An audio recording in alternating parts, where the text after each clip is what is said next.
Selamat sore, kembali lagi bersama kami di Ngopi, Ngobrol Pintar. Saya di sini bersama Reza dan rekan saya Alisa, bersama dengan Bapak Purna Irawan selaku Ketua Kelompok Sadar Wisata di Desa Poncokusumo. Selama kami KKN di sini ya Pak, kami melihat di sini tuh banyak sekali wisata-wisata yang ada di desa ini ya. Tapi kami belum sempat untuk berjalan-jalan Pak. Wah, Pusing-pusing lah sama Alisianya. wah ini harus keliling ini. Nah, di setiap wisata-wisata itu kan pastinya itu ada kayak pengelolaannya, terus dia diurus sama siapa gitu dan berapa biaya-biayanya gitu Pak. Ya. Mungkin dari Bapak sendiri bisa menjelaskan selaku ketua. Ya, baik. Mungkin sebelumnya perkenalkan, nama saya Purna Irawan. Saya selaku Ketua Kelompok Sadar Wisata Desa Wisata Poncokusumo atau lebih sering disebut itu Pok Darwis Dewi Kusumo. Nah, jadi seperti itu. Baik, mungkin untuk pengelolaan ya destinasi wisata di Desa Poncokusumo ini sebenarnya berawal dari inisiatif masyarakat sendiri. Jadi memang terbentuknya itu dari kepedulian masyarakat Desa Poncokusumo yang melihat dan merasakan bahwasannya di desa kita ini ada banyak potensi yang bisa dikembangkan. Jadi mulai dari awal mula dicanangkannya Desa Wisata Poncokusumo itu adalah di area Ledo Ombo sini, area Ledo Ombo Camping Ground. Jadi Ledo Ombo ini sebagai pengawal lah istilahnya untuk menerima kunjungan wisatawan. Nah, setelah itu ada beberapa destinasi juga yang lain karena kita di lereng Semeru, kemudian juga dekat dengan Bromo, ada banyak potensi-potensi yang sedang dikembangkan oleh masyarakat. Jadi contohnya ada destinasi wisata namanya JSS, itu Jamun Spot Sunset. Nah, jadi di ketinggian 1300 lerengnya Gunung Semeru itu ada camping ground dan juga spot lihat Milky Way, City Light dan lain sebagainya itu bisa lihat di sana. Nah, kemudian ada spot lagi yang lain itu Banyu Biru namanya. Banyu Biru itu air terjun dan di bawahnya ada telaganya, jadi bisa mandi juga di seputaran area tersebut. Nah, selain itu ada Pondok Asita Meru. Mungkin saya sendiri selaku pengelolanya lebih terfokus ke wellness tourism atau wisata kesehatan lah. Nah, kemudian Ledo Ombo sendiri di sini dan juga ikon wisata di Ledo Ombo ini salah satunya adalah Cafe Pinus ini. Ini yang menjadi daya tarik wisatawan, mungkin hanya sekedar nongkrong santai, ngopi-ngopi itu tepatnya ada di Cafe Pinus di kawasan Ledo Ombo sini. Kemudian destinasi yang lain ada kolam anak, itu namanya Taman Kali Lesti. Terus berikutnya karena kita di desa ini dikelilingi oleh pertanian, notabene kebun jeruk warga, jadi kita juga buka untuk petik jeruk. Nah, selain itu juga ada beberapa wisata budaya karena memang warga Poncokusumo ini masih sangat menjaga dan melestarikan lah adat budayanya. Ada beberapa contohnya misalnya ada rumah adat, kemudian sanggar pamujan dan juga beberapa seni tradisi yang masih dipegang. Ada misalnya untuk kesenian, contohnya kuda lumping itu juga masih ada sampai sekarang, yang tradisional, yang ada ritual-ritualnya. Jaranan itu Pak? Betul, nah, kalau bahasa sini jaranan, jarandor namanya. Nah, setelah itu ada juga bantengan. Terus kemudian tari sakera juga ada, terbang jidor kalau orang sini, kalau bahasa umumnya rebana. Nah, macam-macam lah di sini masih terjaga. Nah, selain itu di semua titik tadi itu ada masing-masing destinasi itu semuanya ada pengelolanya. Jadi kita tergabungnya itu di naungan kelompok sadar wisata yang berdiri tahun 2014 sebenarnya, sejak dicanangkannya Ledok Ombo sebagai desa wisata. Jadi kayak gitu. Nah kemudian terus berjalan sampai periode sekarang ini sudah mengalami beberapa pergantian kepengurusan. Nah saya di periode yang kedua setelah dari ketua sebelumnya yang bernama Bahrul. Beliau juga sejarawan lah di Desa Ponjokusumo. Untuk Pok Darwis sendiri itu dia di bawah naungan desa atau tidak? Ya, kalau Pok Darwis itu untuk secara institusi ada di bawah naungan pemerintah Desa Ponjokusumo. Jadi lembaga non struktural namanya. Kalau struktural ada mulai dari Kades sampai staf-stafnya. Nah kita ada di non strukturalnya, termasuk Karang Taruna, lembaga adat desa dan macam-macam lembaga lah. Itu kita di bawahnya pemerintah desa secara langsung. Untuk pergantian Pok Darwisnya itu setiap apa Pak? Setiap tahun atau bagaimana? Atau berapa tahun sekali? Ya, kalau untuk kepengurusan secara organisasi itu 5 tahun sekali. Jadi sejak diterbitkannya SK pertama, kemudian periode kedua 5 tahun berikutnya sampai seterusnya itu ada pemilihan atau restrukturisasi lah. Saya kira seperti itu. Untuk tadi Pak yang JSS itu Pak, JSS itu apa? Mau nanya ini, berarti kalau mau ke JSS itu harus trekking dulu gitu Pak? Ya. Atau ada transportasi yang lain atau gimana? Ya, kalau JSS itu bisa dibilang tipikalnya itu adalah adventure ya, semi pendaki lah. Lebih tepatnya untuk pendaki pemula yang masih seneng-seneng atau baru-baru mau naik gunung lah, mau mendaki gunung. Nah itu betul. Jadi ini sebagai latihan awalnya lah. Nah untuk menuju ke sana startnya di desa, bisa naik motor.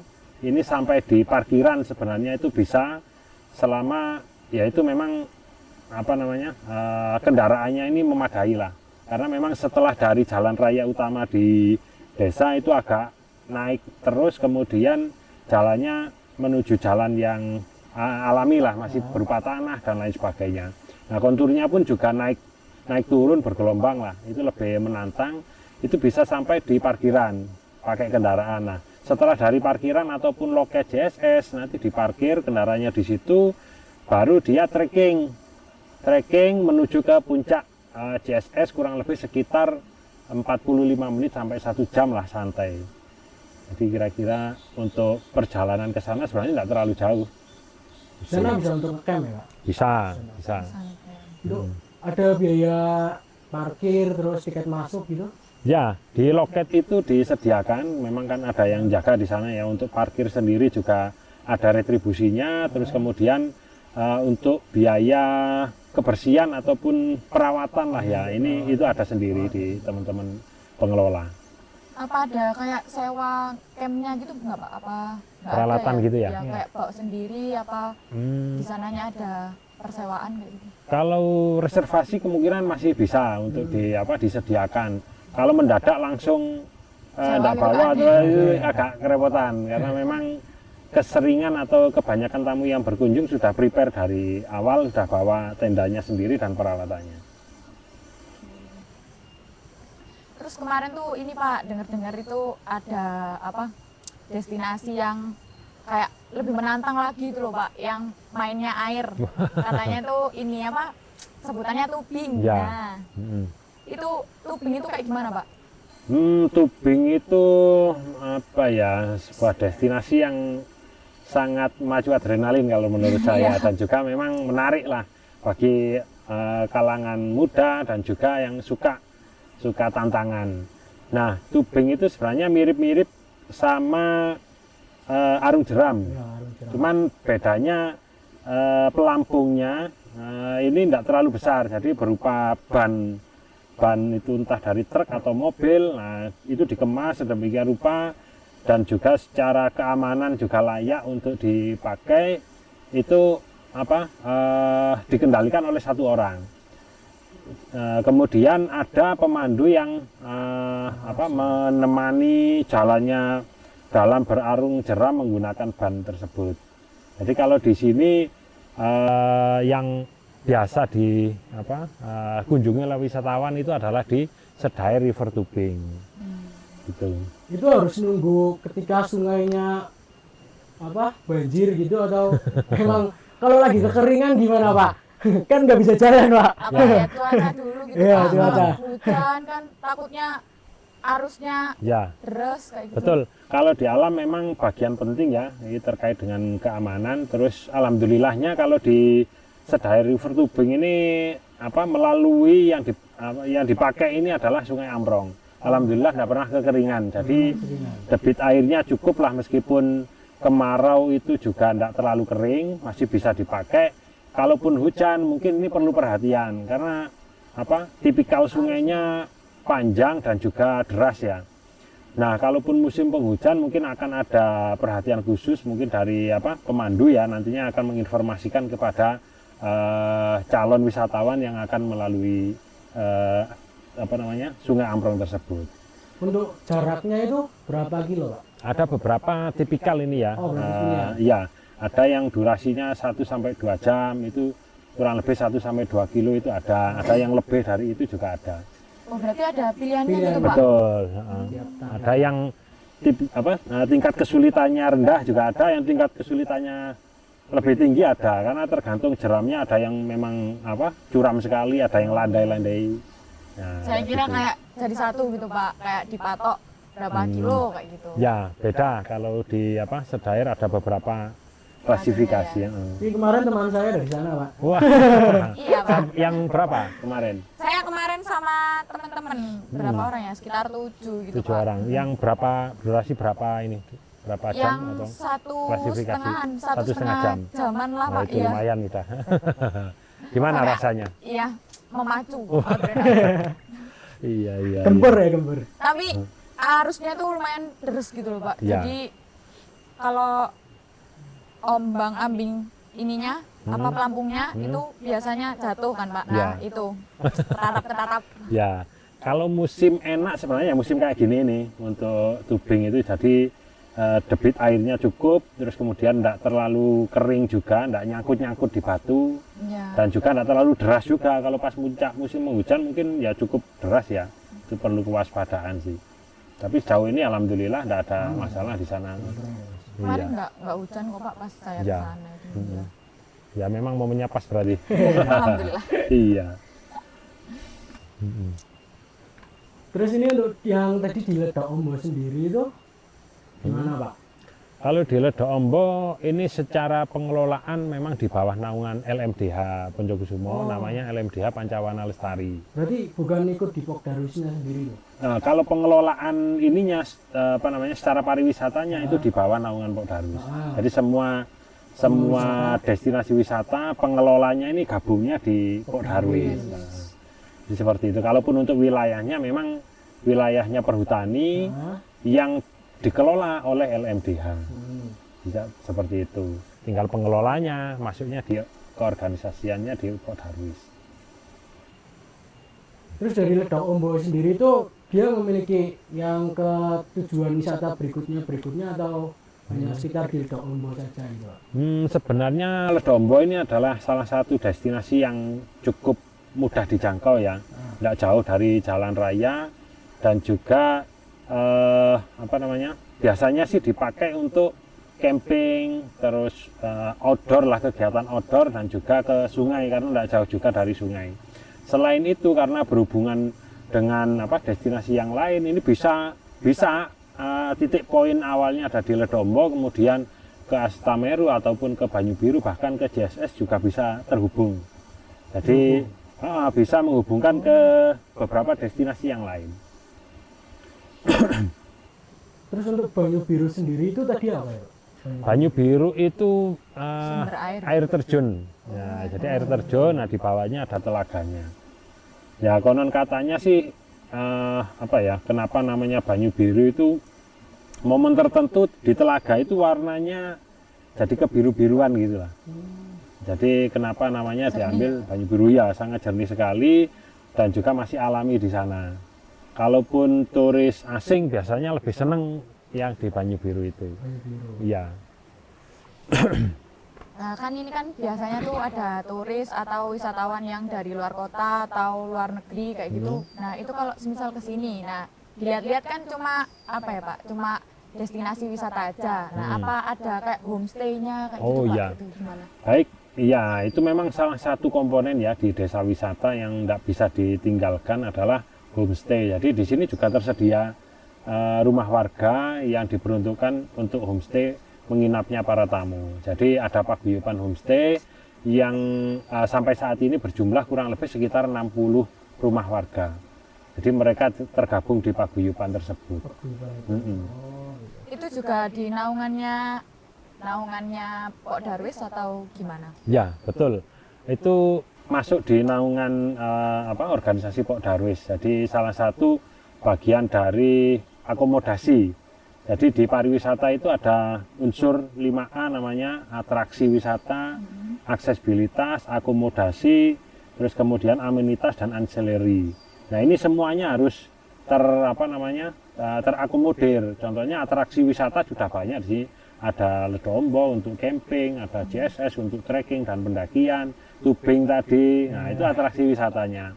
Nah aksesibilitas alhamdulillah ini ya mulai dari jalan, terus kemudian aliran listrik dan lain sebagainya ini juga terpenuhi. Kemudian akomodasi, jadi salah satunya yaitu rumah warga yang ada di Desa Ponjokusumo ini. Mungkin dari penonton kalau mau jalan-jalan bisa jalan-jalan di Ponjokusumo. Ya. Soalnya udah ada homestay-nya. Betul. Nah kita juga punya moto ya untuk wisatawan maupun yang akan berkunjung ke Desa Wisata Ponjokusumo. Nah ini familiar kita sampaikan kepada pengunjung supaya menambah kesan dan kenangan lah. Nah, jadi motonya itu adalah Desa Wisata Ponjokusumo datang sebagai tamu, pulang sebagai saudara. Wah, keren sekali itu. Datang sebagai tamu, pulang sebagai saudara. Saudara, betul. Lama-lama jadi mantu itu. Boleh nggak? Tapi di sini destinasi wisata yang dikunjungi sama wisatawan tuh apa Pak? Kayak lebih tertarik ke mana kayak gitu? Ya, Kebanyakan. relatif sih kalau menurut kami ya itu ada keunikan masing-masing ya. Saya tidak bisa mengeneralisir salah satu saja, tapi yang jelas punya kelebihan masing-masing. Contohnya JSS ya memang sesuai spesifikasinya anak-anak muda itu banyak juga ke sana. Terus yang di sini keluarga, kerabat, yang komunitas itu juga banyak di Ledombo sini. Ada juga untuk edukasi, nah itu beda juga untuk kalangan pelajar, untuk edukasi jeruk, kesenian dan lain sebagainya. Jadi semuanya punya segmen sendiri-sendiri. Mungkin yang lebih terjangkau ya salah satunya mungkin di Ledombo sini ya, karena memang sifatnya juga rileks, santai, jadi sewaktu-waktu bisa langsung berkunjung Sama ataupun keluarga gitu ya betul Pak? Ataupun hanya sekedar nongkrong di Cafe Pinus ini sangat terjangkau sekali. Gimana ini Alisa? Kira-kira kapan ini kita mau jalan-jalan nih? Habis ini Pak. Boleh, monggo bisa nanti tinggal hubungi ataupun diantar ke masing-masing destinasi. Iya, Siapkan waktunya aja. Mungkin nanti bisa dihubungi lanjut ya Pak. Wah siap. Oke. Desa Ponjokusumo itu ya. Desanya kecil ya kelihatannya ya. Ternyata wisatanya banyak sekali. Betul, iya. Keren Pak, keren. Ya. Dan juga kita memang penyangga Taman Nasional Bromo Tengger Semeru. Oh. Jadi kenapa salah satu desa di Malang sini ini adalah dicanangkan untuk menjadi penopang lah di wisata prioritas yakni Bromo. Jadi salah satu harapannya dari kementerian pun juga memberikan program kepada Desa Ponjokusumo, kita dilatih lah di dalam pengelolaan desa wisata, kemudian kita juga diharapkan juga menjaga kearifan lokal yang ada dan mengangkat potensi-potensi yang ada di desa sini. Ya harapannya sih ini bisa juga terus berjalan dan mohon doanya, supportnya teman-teman Pak. Amin Pak. sehingga kita bisa terus berjalan dan juga lebih dikenal banyak orang lah. Nanti dari kami bantu promosi. Mantap ini. Nah, inilah yang dibutuhkan. Wah, terima kasih banyak ini ya. Ya. Banyak sekali informasi yang didapat, Pak. Jadi Sama-sama. akhirnya Iya. kita nggak cuma sekedar tahu-tahu aja ya. Iya, Ya. tapi kita juga tahu asal usulnya wisata kayak gimana dari Ya. Bapak ya. Makasih Siap. banyak ya, Pak. Ya. Mungkin sekarang tambah gelap ya, Pak ya. Nah, Ya. Jadi mungkin bisa diakhiri. nah, terus apa Ya, ini? mungkin kalau dari untuk sesi terakhir nanti bisa dicoba ya bareng-bareng untuk moto Poncokusumo tadi. Boleh, ini. boleh, boleh, Pak. Oke. Boleh. Ya, mungkin kalau dari dari saya ya, Nah, atau kita di ujung aja, monggo Gimana, Pak, mungkin ngomongnya? gimana, Pak? ya dari saya biasanya datang sebagai tamu nanti jenengan tangannya begini. Tapi ada awalannya harusnya, Pak. Kayak Desa Poncokusumo datang sebagai tamu. Nah, kayak betul. Nah, gimana? itu saya yang Oh, menyebutkan. Kita Ya. yang gini ya, Pak. Betul, nanti jenengan tinggal jawabnya datang sebagai tamu, pulang sebagai saudara. Gitu ya. Boleh, boleh, boleh. Oke, boleh. bisa dimulai? Bisa, Pak. Bisa, Bisa, Pak. Pak. Ayo. Gampang kan? Ya. Oke, kita hitung ya. 1, 2, 3. Desa Wisata Poncokusumo. Datang sebagai tamu, pulang sebagai saudara. Terima kasih, Pak. Makasih, Pak. Oke guys, jadi kami akhiri ngobrol pintar dengan Bapak Bapak Purnairawan. Saya Alisa Fadila Harun sebagai host pamit undur diri beserta rekan saya Saya Reza. dan Pak Purna pamit undur diri. Sekian. Terima kasih. Terima Terima kasih. kasih. Nantikan podcast-podcast selanjutnya. Dadah.